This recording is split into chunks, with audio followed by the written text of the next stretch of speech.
क्या आपने कभी सोचा है कि ऐसा क्यों होता है कि जिस काम के होने की आपको सबसे ज्यादा उम्मीद होती है एंड मौके पर वही काम बिगड़ जाता है? क्या कभी ऐसा महसूस किया है कि आपने अपनी खुशी, अपनी तरक्की या अपना अगला बड़ा कदम किसी अपने को बताया, किसी ऐसे को जिस पर आप भरोसा करते थे, और उसके बाद अचानक सब कुछ मिट्टी में मिल गया, जैसे किसी की नज़र लग गई हो या जैसे कायनात ने ही आपके खिलाफ साजिश कर ली हो? इंसान की फितरत अजीब होती है। जब हम दुखी होते हैं तो अकेले में रोते हैं, लेकिन जब हम खुश होते हैं, जब हमें लगता है कि अब हमारी गरीबी, हमारी लाचारी खत्म होने वाली है, तो हम धूल पीटने लगते हैं। हम भूल जाते हैं कि इस दुनिया में हर हाथ दुआ देने के लिए नहीं उठता।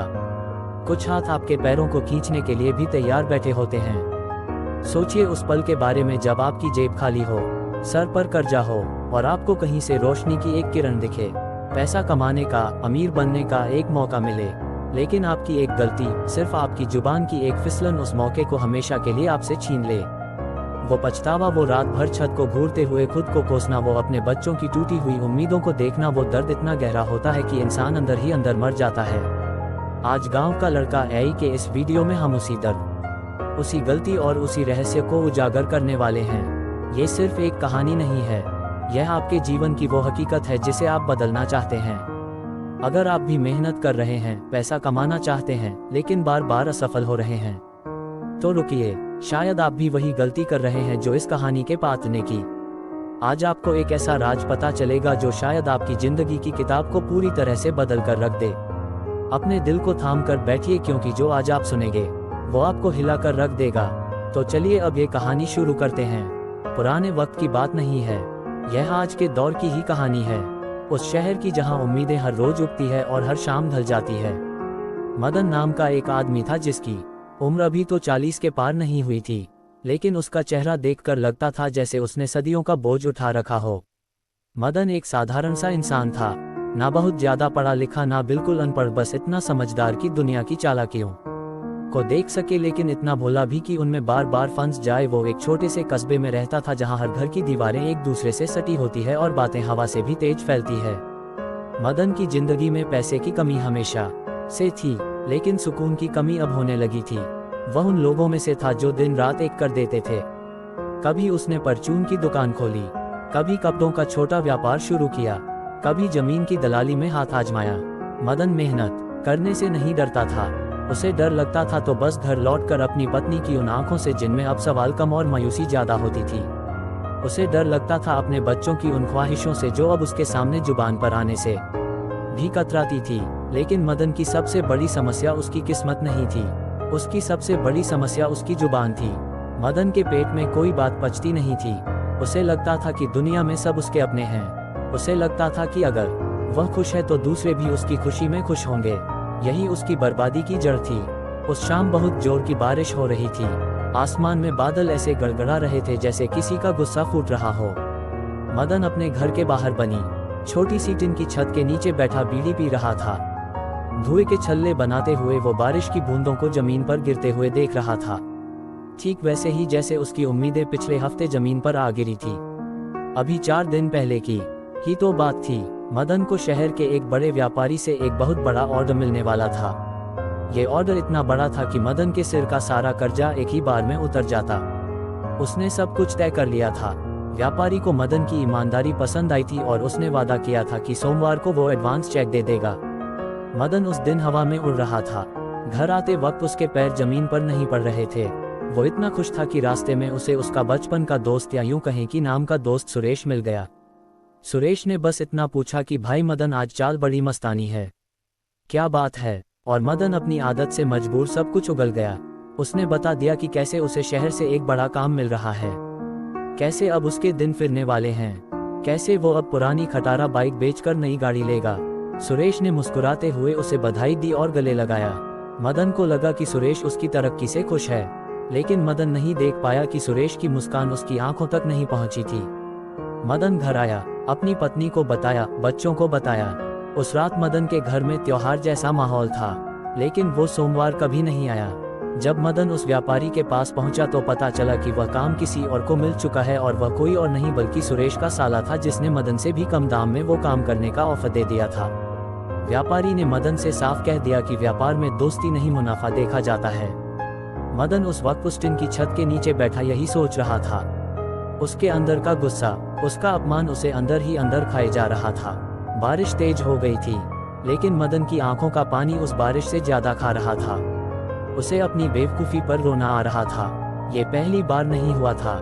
इससे पहले जब उसने जमीन का एक टुकड़ा खरीदने का सोचा था, तब भी उसने अपने चाचा को बता दिया था, और चाचा ने रातों रात वो जमीन अपने नाम करवा ली थी। जब उसने दुकान के लिए लोन पास करवाया था तो उसने पड़ोसियों में मिठाई बांध दी थी, और अगले ही दिन बैंक में किसी ने झूठी शिकायत कर दी, जिससे उसका लोन रुक गया। मदन को समझ नहीं आ रहा था कि भगवान उसके साथ ऐसा क्यों कर रहा है। वो सोचता था कि क्या मेरा दिल साफ होना ही मेरा गुनाह है? क्या इस दुनिया में सच बोलने और अपनी खुशी बांटने की कोई जगह नहीं है?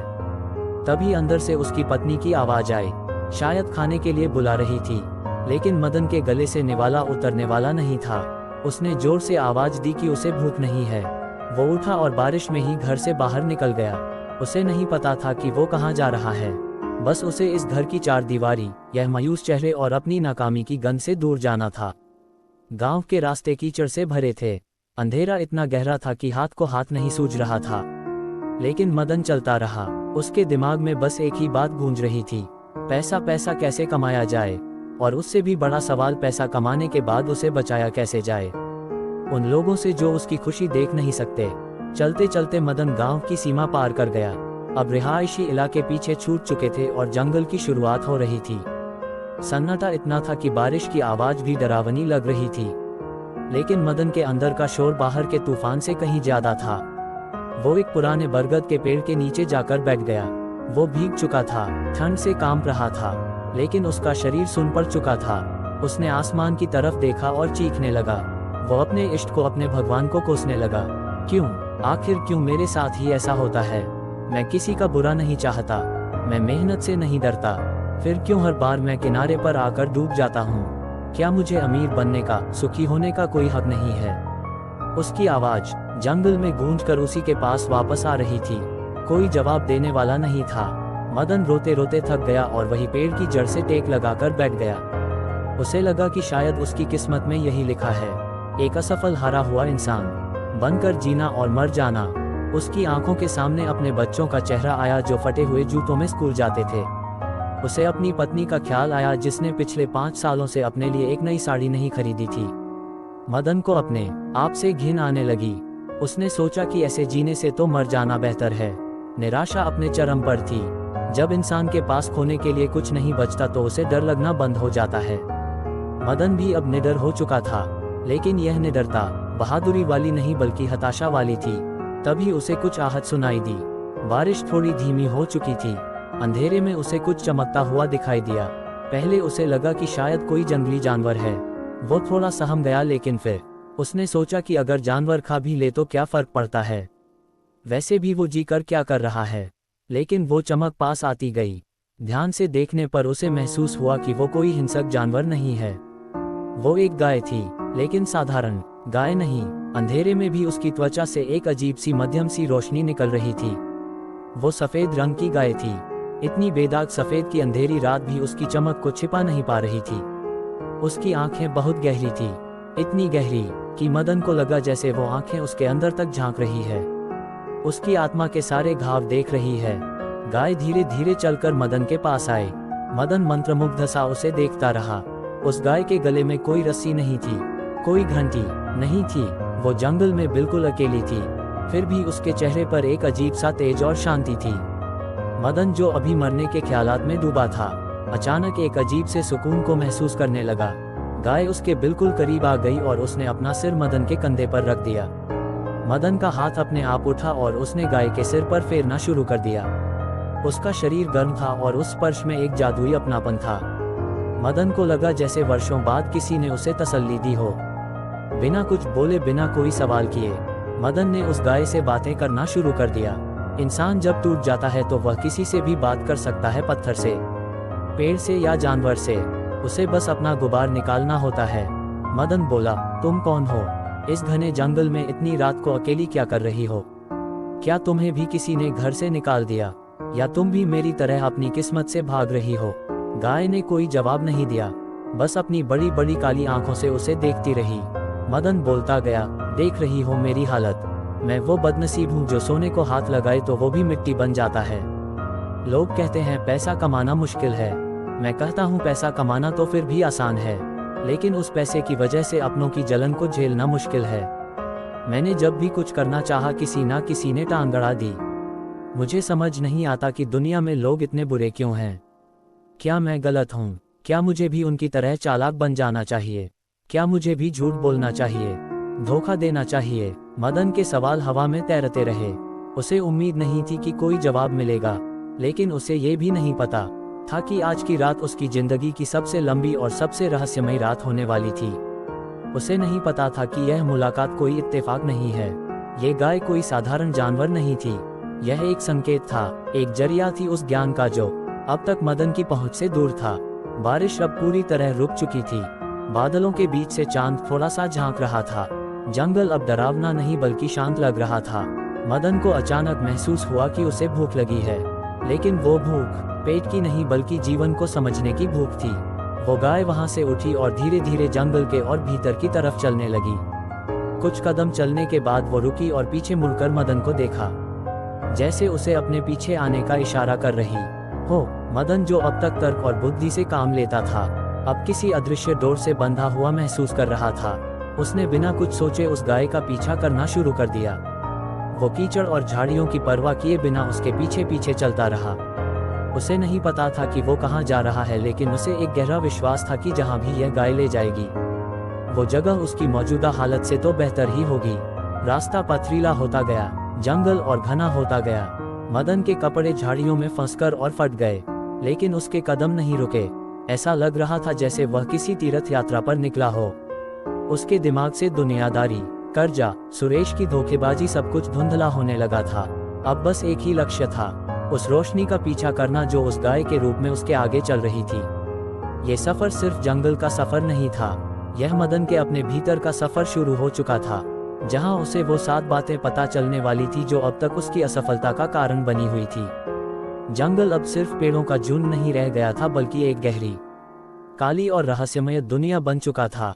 मदन उस गाय के पीछे चल रहा था, जैसे कोई भक्त अपने भगवान की मूरत के पीछे चलता है। उसके पैरों में छाले पड़ने लगे थे, जूते कीचड़ में संच चुके थे और पतलून घुटनों तक गीली हो गई थी। लेकिन उस गाय की चाल में एक अजीब सी लय थी। वो ना तेज चल रही थी ना धीरे, बस एक ऐसी रफ्तार से जो मदन को चलते रहने पर मजबूर कर रही थी। मदन के दिमाग में अब भी रह कर अपनी पुरानी जिंदगी के फ्लैशबैक आ रहे थे। उसे याद आया जब उसने पहली बार अपनी परचून की दुकान खोली थी। कितनी उम्मीदें थी उसे। उसने दुकान के उद्घाटन से पहले ही पूरे मोहल्ले में बता दिया था कि वो शहर से सबसे सस्ता सामान लाने वाला है। उसने ये भी बता दिया था कि उसका मार्जिन कितना कम है और वो कहां से माल उठा रहा है। नतीजा क्या हुआ? उसके दुकान खोलने से 2 दिन पहले ही उसके सामने वाली बड़ी दुकान के सेठ ने वही सामान उसी रेट पर बेचना शुरू कर दिया जहां से मदन माल आने वाला था। सेठ ने अपने संपर्कों का इस्तेमाल करके मदद का सप्लाई ही बदलवा दिया था। मदन की दुकान खुली, लेकिन ग्राहकों के लिए नहीं, सिर्फ मक्खियां मारने के लिए। वो 6 महीने में बंद हो गई। आज इस घने जंगल में ठोकरें खाते हुए मदन को अपनी वह बेवकूफ़ी किसी अपराध जैसी लग रही थी। उसे महसूस हो रहा था कि उसकी गरीबी का कारण उसकी किस्मत नहीं बल्कि उसका बड़बोलापन था। रास्ता अब ऊपर की ओर चढ़ने लगा था। जंगल की जमीन पथरीली हो गई थी। अंधेरा इतना घना था कि अगर वो गाय आगे ना होती तो मदन खाई में गिर चुका होता। उस गाय का शरीर अंधेरे में एक मध्यम सी चांदनी बिखेर रहा था। बस इतनी रोशनी की अगला कदम कहाँ रखना है ये दिखाई दे जाए। मदन की सांस फूलने लगी थी। उसने रुकने के लिए एक पेड़ का सहारा लिया। रुको, थोड़ा रुक जाओ, मदन ने हाफते हुए कहा। उसे लगा कि जानवर क्या उसकी बात समझेगा, लेकिन वो गाय रुक गई। वो मुड़ी और अपनी उन गहरी शांत आंखों से मदन को देखने लगी। मदन को लगा जैसे वो कह रही हो, थक गए, अभी तो सफर शुरू हुआ है। मदन ने जमीन पर बैठकर अपनी सांसें दुरुस्त की। सन्नाटा इतना था कि उसे अपने दिल की धड़कन कानों में हथौड़े की तरह बजती हुई सुनाई दे रही थी। उसने गाय की तरफ देखा और बोला, तुम्हें पता है लोग मुझे बेवकूफ़ कहते हैं। मेरी बीवी कहती है कि मेरे पेट में बात नहीं बचती। शायद वो सही कहती है, लेकिन मेरा मन साफ है। क्या मन का साफ होना इस दुनिया में गुनाह है? मदन फिर से पुरानी बातों में खो गया। उसे अपने दोस्त सुरेश का चेहरा याद आया। वही सुरेश जिसके साथ उसने एक ही थाली में खाना खाया था। मदन को याद आया कि कैसे उसने सुरेश को बताया था कि उसके पास कुछ पुश्तैनी जेवर बचे हैं जिन्हें बेचकर वो नया काम शुरू करेगा, और अगले ही हफ्ते उसके घर चोरी हो गई थी। चोर और कोई नहीं, सुरेश का भेजा हुआ एक आदमी था। ये बात मदन को बहुत बाद में पता चली थी, जब तक बहुत देर हो चुकी थी। मदन ने उस वक्त पुलिस में जाने की सोची थी, लेकिन सबूत क्या था, सिर्फ अपना ही कहा हुआ वो सच जो उसने एक दोस्त के सामने उगला था। अचानक जंगल की झाड़ियों में सरसराहट हुई। मदन के रोंगटे खड़े हो गए। उसे याद आया कि यह जंगल सुरक्षित नहीं है, यहाँ जंगली जानवर हो सकते हैं। उसने डरते हुए इधर उधर देखा। दो चमकती हुई पीली आंखें झाड़ियों के पीछे से उसे घूर रही थी। मदन का गला सूख गया। वो उठने की कोशिश करने लगा, लेकिन डर के मारे उसके पैर जम गए थे। वो पीली आंखें धीरे धीरे पास आ रही थी। शायद कोई लकड़बग था या भेड़िया था। मदन ने अपनी जान की आस छोड़ दी, लेकिन तभी वो सफेद गाय मदन और उन पीली आंखों के बीच आकर खड़ी हो गई। उसने कोई आक्रामक हरकत नहीं की, ना रंभाई ना पैर पटका। वो बस वहां खड़ी रही। अपनी शांत और सौम्य मुद्रा में उस गाय के शरीर से निकलने वाला तेज थोड़ा और बढ़ गया। मदन ने देखा कि वो पीली आंखें कुछ पल के लिए ठिठकी जैसे उस रोशनी से घबरा गई हो, और फिर धीरे धीरे पीछे हटकर अंधेरे में गायब हो गई। मदन की जान में जान आई। उसे समझ आ गया कि यह गाय कोई साधारण पशु नहीं है, यह उसका कवच है। आज की रात उसे मौत भी नहीं छू सकती जब तक ये गाय उसके साथ है। इस घटना ने मदन के अंदर के डर को खत्म कर दिया, और उसकी जगह एक अटूट विश्वास ने ले ली। वो खड़ा हुआ और गाय के पास जाकर उसकी गर्दन पर हाथ फेरने लगा। तुमने मुझे बचाया, मदन बुदबुदाया। मेरी जान तो मेरे अपनों ने नहीं बख्शी, और तुम एक जानवर होकर मेरी रक्षा कर रही हो। सफर फिर शुरू हुआ। अब मदन को थकान महसूस नहीं हो रही थी। उसके अंदर एक अजीब सी ऊर्जा आ गई थी। शायद यह उस गाय का सानिध्य था। वे चलते रहे। समय का कोई अंदाजा नहीं था। शायद रात के 2 बजे बज रहे होंगे या 3। जंगल का रूप बदलने लगा था। अब बड़े बड़े पेड़ों की जगह झाड़ियां और पुरानी चट्टानें थी। हवा में ठंडक बढ़ गई थी और एक भी खुशबू आ रही थी, जैसे किसी पुराने मंदिर के पास अगरबत्ती जल रही हो, लेकिन आसपास कोई मंदिर नहीं था। मदन ने गौर किया कि वे एक पहाड़ी के ऊपर पहुंच रहे हैं। नीचे देखने पर उसे शहर की रोशनी जुगनू जैसी टिमटिमाती हुई दिखाई दे रही थी। वही शहर जिसने उसे ठुकरा दिया था, वही शहर जहां लोग अभी गहरी नींद में सो रहे होंगे, और मदन यहां अपनी जिंदगी के सबसे बड़े सच की तलाश में भटक रहा था। उसे उस शहर को ऊपर से देखकर एक अजीब सा वैराग्य महसूस हुआ। कितने छोटे हैं ये लोग, उसने सोचा, और इनकी सोच कितनी छोटी है। सब एक दूसरे को काटने में लगे हैं और अंत में सब यही रह जाना है। लेकिन फिर उसे अपना ख्याल आया, वो भी तो उसी दौर का हिस्सा था। वो भी तो पैसा कमाना चाहता था, अमीर बनना चाहता था। फर्क बस इतना था कि वो हर बार गिर जाता था। मदन के मन में सवाल उठा, क्या अमीर बनने के लिए बुरा बनना जरूरी है? क्या पैसा कमाने के लिए इंसानियत छोड़नी पड़ती है, या कोई ऐसा रास्ता भी है जहां इंसान अपनी आत्मा को बेचे बिना भी सफल हो सकता है? प्यास से मदन का कंठ सूख रहा था। उसने चारों तरफ देखा, पानी का कोई नामो निशान नहीं था, लेकिन गाय बिना रुके एक दिशा में बढ़ती गई। कुछ ही देर में वे एक छोटे से झरने के पास पहुंचे जो चट्टानों के बीच से बह रहा था। पानी बिल्कुल कांच की तरह साफ था और उसमें चांद की परछाई दिख रही थी। मदन ने अंजुली भरकर पानी पिया। वो पानी अमृत जैसा मीठा और ठंडा था। उसने मुंह धोया और उसे लगा जैसे उसके चेहरे से सिर्फ धूल नहीं बल्कि बरसों की थकान धुल गई हो। गाय ने भी पानी पिया और फिर वही एक सूखी जगह पर बैठ गई। मदन भी उसके पास बैठ गया। अब उसे वापस जाने की कोई जल्दी नहीं थी। उसे लग रहा था कि अगर वह पूरी जिंदगी यही इस जंगल में बैठा रहे तो भी उसे कोई गम नहीं होगा। लेकिन उसके अंदर का वो सवाल अभी भी जिंदा था। वो गाय की आंखों में देखता रहा। वो आंखें अब और भी ज्यादा रहस्यमयी लग रही थी। मदन ने धीरे से पूछा, मुझे पता है तुम मुझे यहाँ किसी वजह से लाए हो। मैं हार चुका हूँ। मेरे पास अब खोने के लिए कुछ नहीं बचा, ना इज्जत, ना पैसा, ना परिवार का भरोसा। अगर पैसा कमाने का कोई राज है तो मुझे बताओ, मैं वादा करता हूँ। मदन रुक गया। उसे याद आया कि वादे तो उसने पहले भी बहुत किए थे, लेकिन अपनी जुबान पर काबू कभी नहीं रख पाया। उसने अपनी बात सुधारी, मैं कोशिश करूंगा कि इस बार मैं गलती ना करूं, लेकिन मुझे रास्ता दिखाओ। गाय ने अपनी पलकें झपकाई जैसे वो मदन की बात समझ रही हो। वातावरण में एक भारीपन आ गया। हवा रुक गई। ऐसा लगा जैसे पूरा जंगल मदन की बात सुनने के लिए ठहर गया हो। मदन को महसूस हुआ कि वो किसी परीक्षा में बैठा है। ये सफर सिर्फ चलने का नहीं था, यह उसके धैर्य की परीक्षा थी। वो कितनी देर चुप रह सकता है, कितनी देर बिना सवाल किए भरोसा कर सकता है। मदन ने तय किया कि अब वो कुछ नहीं बोलेगा, वो बस इंतजार करेगा। वो रात भर उस गाय के पास बैठा रहा। उसने अपनी जिंदगी की पूरी रील अपनी आंखों के सामने घूमते हुए देखी। उसने देखा कि कैसे उसने हर बार अपनी योजनाओं का ढिंढोरा पीटा। उसने देखा कि कैसे उसने उन लोगों पर भरोसा किया जो उसके मुंह पर मीठे थे लेकिन पीठ पीछे छुरा घूमते थे। उसे अपनी माँ की एक बात याद आई जो वो बचपन में कहा करती थी, बेटा बंद मुट्ठी लाख की खुल गई तो खाक की। मदन ने तब इस बात का मतलब नहीं समझा था। उसे लगता था कि मुट्ठी खोलने से देने वाला बड़ा होता है, लेकिन आज उसे समझ आ रहा था कि माँ शायद रहस्य को छिपा कर रखने की बात कर रही थी। अपनी ताकत, अपनी कमजोरी और अपनी योजनाएं, ये वो मुट्ठी थी जिसे उसने हर बार खोल दिया था और इसीलिए वो खाक हो गया था। सुबह होने वाली थी। पूर्व दिशा में आसमान का रंग गहरा नीला होने लगा था। चिड़ियों की चहचहाट शुरू हो चुकी थी। वो गाय उठी और उसने एक जोरदार अंगड़ाई ली। मदन भी खड़ा हो गया। उसके शरीर में अकड़न थी लेकिन मन में एक नई ताजगी। गाय ने फिर से चलना शुरू किया, लेकिन इस बार वो जंगल के बाहर नहीं बल्कि एक गुफा की ओर बढ़ रही थी जो बेलों और झाड़ियों से ढकी हुई थी। अगर गाय उधर ना जाती तो मदन को कभी पता भी ना चलता कि वहां कोई गुफा है। गुफा का मुंह छोटा था लेकिन अंदर गहरा अंधेरा था।